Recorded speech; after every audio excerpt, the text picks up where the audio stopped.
video I'm going to show how to replace the alternator, and actually it's going to be an upgrade, so we'll talk about that a little bit as well. But this is a 3rd gen Dodge Ram, which is 2003 to 2005, but this process applies to a ton of other trucks as well. I really view the first step as just kind of identifying what you have existing, and one of the most important things is to make sure you know your belt routing. So on this truck it's right there on the support there, but if you don't have that, just take some pictures to identify the routing, and keep in mind that is a little different for AC versus not. So alternator is right there, and the tensioner is right down there. So the way that we're going to start to get this out of there, first thing is to get your tools. To remove the tensioner, that's a 13 millimeter, and to remove the alternator is 15 millimeter. And the tensioner itself, you're actually going to take tension off it by using a 1/2 inch square. So you can use a special tool, but just a 1/2 inch ratchet works just fine. I'll show you why that works. So I actually went ahead and bought a kit from, this is from Rock Auto. I think this is $80, although those kits do go up to about $180. They come with the idler pulley belt and a new tensioner, because these things are wear items as well. But how this actually works, so the whole thing pivots on a bolt here, and then you can fit that 1/2 inch ratchet end right in there, and then as you rotate that clockwise like this, then it takes tension off of that belt, and then you can remove the belt. But like I said, just pay attention to your routing of your belt before you go ahead and do that. Okay, so we'll go ahead and get the parts off, and then we'll replace them with these. This is more of a budget kit, but honestly that idler pulley and tensioner is pretty good quality, but I did opt for a little bit better belt, and I'll save that one as a backup, because these are really nice belts and tend to last a bit longer. But if you're taking the time to do this job, I'd recommend considering replacing some of those other serviceable items. I opted for this alternator here. So you can do just a stock or OE replacement. Most of the time those do require a core charge for your original, but you can get alternators down to about $100-ish, up to about $200 for a factory style replacement. But there are upgraded ones, and I figured I'd do that since I'm going through the trouble doing this job, and I do have a little bit extra power requirements with lighting and stereo items, etc. And so this one here is upgraded amperage. It is from Pure Power USA. This is I found this to be a pretty reasonably priced upgrade, because there are some out there that are really expensive, some aftermarket alternators that can be $600, $700, $800, even more than that sometimes. And this company will make you alternators that are significantly more powerful than the original equipment. So they actually have, when they ship it, they send you what they had when they tested it. This one tests out at about 250 amps, which is well above the original equipment, which is in the, I think it's 135 from the factory. So this will actually give a pretty decent amount of additional output. They also do give some instructions, but that's what we're going through right now. The thing to keep in mind if you go with, so this one here uses an original equipment pulley, but if you go with the ones that are even more amperage than 250, which I think they even have 400 plus amps, those ones will have smaller pulleys, and most of the time you'll have to get a little bit smaller belt to account for that, because it could be out of range with this tensioner if you're if you have that smaller pulley and the belt ends up being too long. So just make sure you account for that when you go ahead and consider that much bigger alternator. But this one is a decent size and should do the trick for what I have.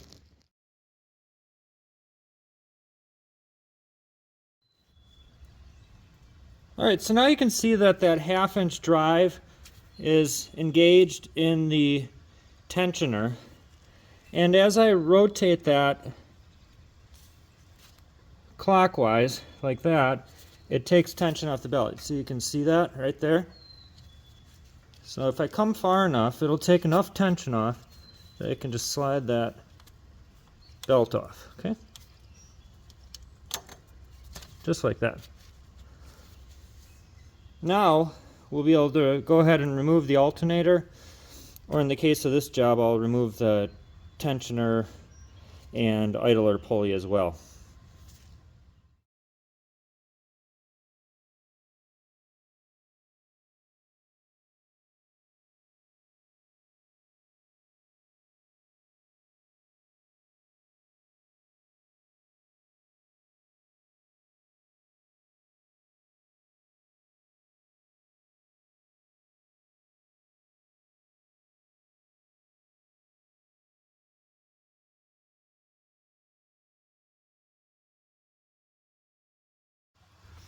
Alright, so now the bolts are out, and the next step is going to be disconnecting the electrical components. Now, with that in mind, if you hadn't done it already, you should remove the negative off your battery or batteries, because otherwise that power cable on the back of the alternator, if grounded, would cause a short and can be problematic. And then there's this little electrical connection right there. Right there. There's a little clip that you need to depress to be able to get that off.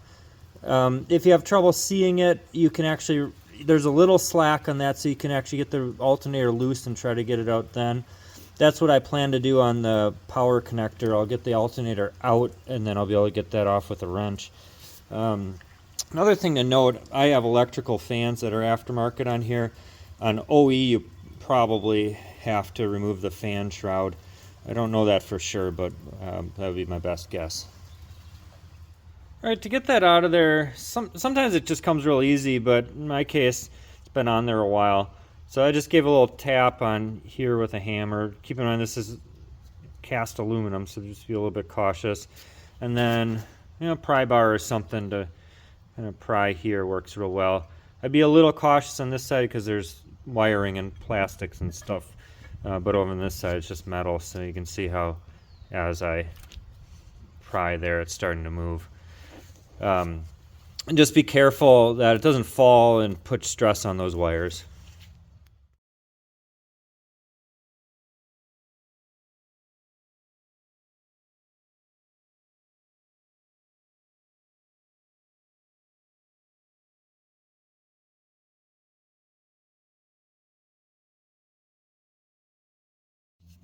Alright, so here's a close-up view of what that electrical connector looks like, and all you need to do to get that off is just depress. You can see the little marks in there.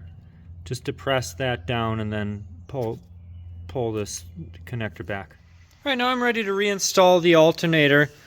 I did add a little extra paint just to get rid of some of the rust, make it look a little nicer. And I did clean up these contacts with a wire brush and added just a little bit of dielectric grease there to keep some moisture out. Now keep in mind, if you do add paint, even if you don't, I would clean this surface up here where the alternator mounts to, these two areas here, because you want your alternator to be grounded to the rest of the engine. And I don't have the specific torques for these, but these are the size of the bolts between the tensioner here, and you know, even though the hex head's a little bit different size, they're the same size bolt effectively. Typically that size bolt I'd go somewhere between about 35 and 40 foot-pounds, but again I don't have the actual specific torque, but that should be good. And for extra measure I actually like to use a little bit of thread sealer.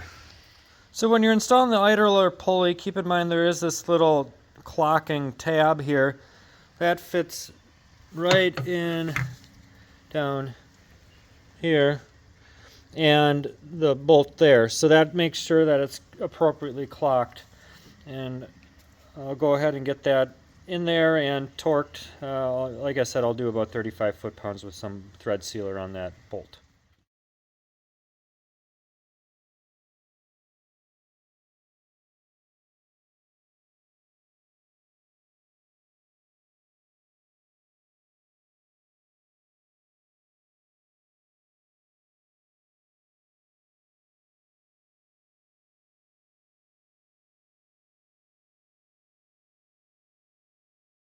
To make the high output alternator function correctly, you really should have upgraded wiring.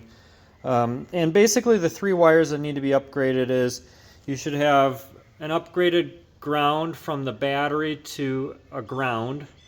In this case, the factory is wired with 4 gauge, but I added a 0 gauge. So I didn't get rid of the original equipment ground, but I added one. I am going to replace the original equipment wire from the alternator to the battery, which is original equipment 4 gauge. I'm going to replace that with 0 gauge. And then you need a third wire, which is a second ground from usually the alternator to somewhere else on the frame or body or that kind of thing. I'm going to run that from the bracket of the alternator, which will come in contact with the alternator, right to where an OE ground is over there. If I was replacing that, I might go to the frame for a better ground, but in this case, I'm just adding it.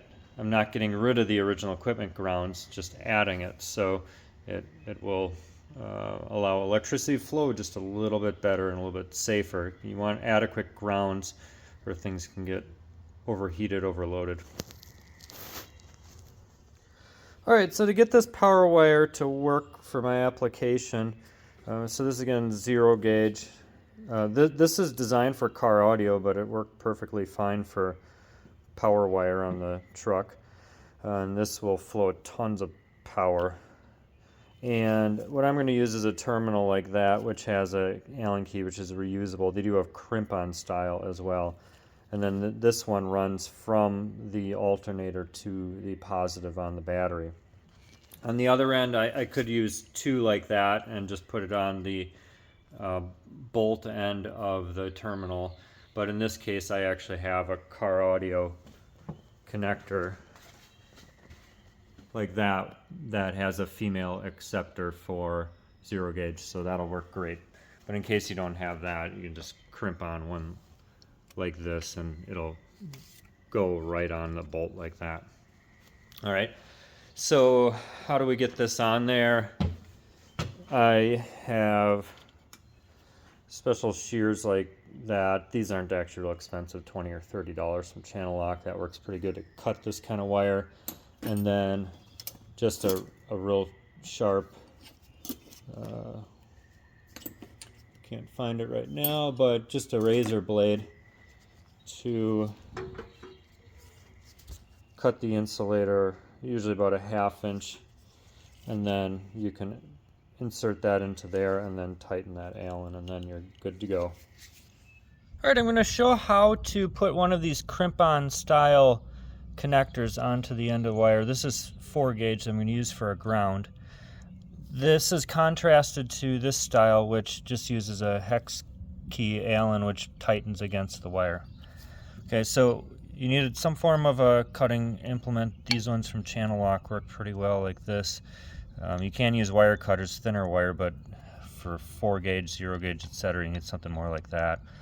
Now they do sell special tools to crimp these, but I've done pretty well with just a good set of vice grips and then a nice sharp razor blade. First step is to actually put, if you're going to have a boot on there, sometimes that won't fit over the connector once it's already on, so you put that boot on first. Check the ends of your wires to make sure they're in good shape. You might have to just cut a little off if they've oxidized a bit. Okay.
Alright, so the alternator is all installed and looks pretty nice. You actually can see how the wires and everything are all routed. Everything looks pretty clean. Connectors are all organized, nice and tight, and everything can be relied upon. Appreciate you checking out the video. If you haven't already, please subscribe, and as always, let me know if questions or comments. Really appreciate those.